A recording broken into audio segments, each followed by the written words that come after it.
So what was the story involving the group Xscape and Tupac about how they were friends or they would come to the house?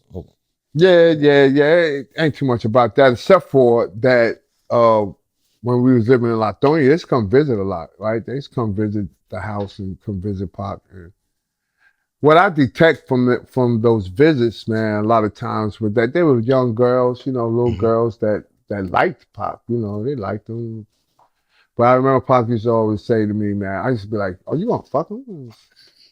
When you gonna fuck him?" You know what I'm saying? He'll be like, "Man, if I fuck them, any one of them, I'll break that group up." So Wow. he didn't never touch them. He treated them like they was his So this was Tiny before she even ever met T.I. Yeah. And way before. Way before. Yeah, way. This is 1991, 1990. Wow. He treated them like they was his sisters. You kind of forget that they've been around that long. Yeah, I mean, they when was you think around. about, when you think about that. We used to see them in LA. We used to see them when we came to LA. We used to see them TLC. We used to see them, and Pac will always, he had a friendly relationship with them, but it was like a brotherly type of relationship with them. Okay. From my observation. Right. I don't really know them. Right. But based on just what he told you. From seeing my interactions with them, with him, and what he would say to me about that was just strictly platonic love, platonic love and brotherly love. Okay. Wow. Interesting. There was another relationship that Tupac had, in which somebody who he was very close with, you spoke of TLC, with Lisa Left Eye Lopez. Mm-hmm.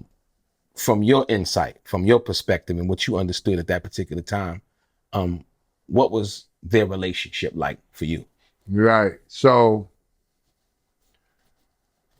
most of what I can speak on about that is without knowing Lisa. Mm-hmm. I never met Lisa. Okay.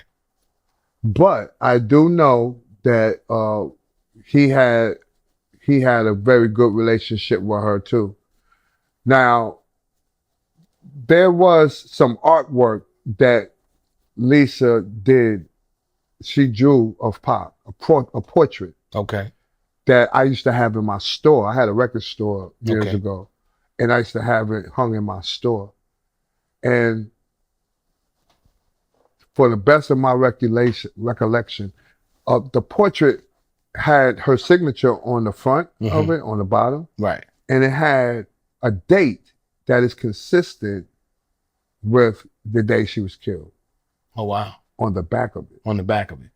Yeah. So it was sometime later after she drew the picture and it was right. So she drew the picture. Let's say she drew the picture in 91, 92. Okay. She died in what year she died? I can't remember the exact year. Right off. 2002, 3, something like that. 10 years later, dude. Right. Like 10 years later, the date of the artwork is the day she died. Amazing. Wow. Yeah, man. Right. And I had that in my store.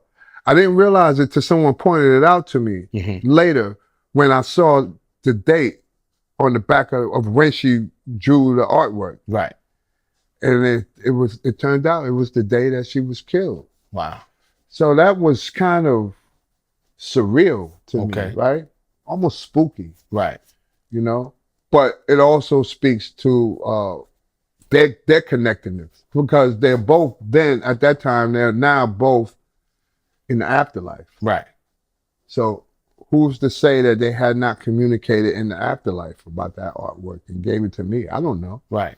We don't know. Or the life here and now. The life here and now. Yeah, right? We don't know. So I know I don't know. Right. But I know there's some type of significance that arises from that, in my understanding. Okay.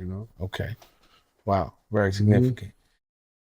So I want to ask you this, because I was there. And like I said, you can elaborate on this if you want to or not. Faith Evans. I was at the Hollywood Athletic Club the night that they met.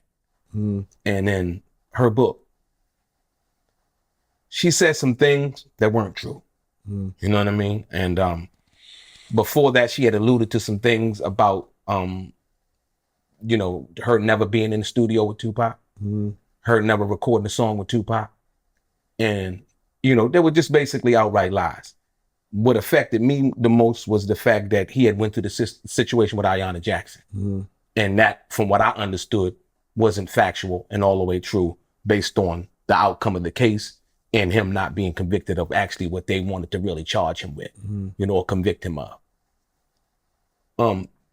Did you know anything about that situation? Did he express to you anything about that situation? I got the phone call. We got the phone call when it happened. You know, I don't want to put Faith on blast like that. Well, no, it's not. I mean, it's not on blast. And like I said, I'm just saying it from my perspective because it wasn't on blast. But she's still denying that. You know what I'm saying? She's still denying it. And I don't, you know, we already, you know, a lot. That story has been told. The only thing I can say about that was that he did call us, and right after it happened. Okay. You know, and Pac never lied on his dick. That's all I'll say. Right. You know what I'm saying? Right. Thank you for saying that. I appreciate that.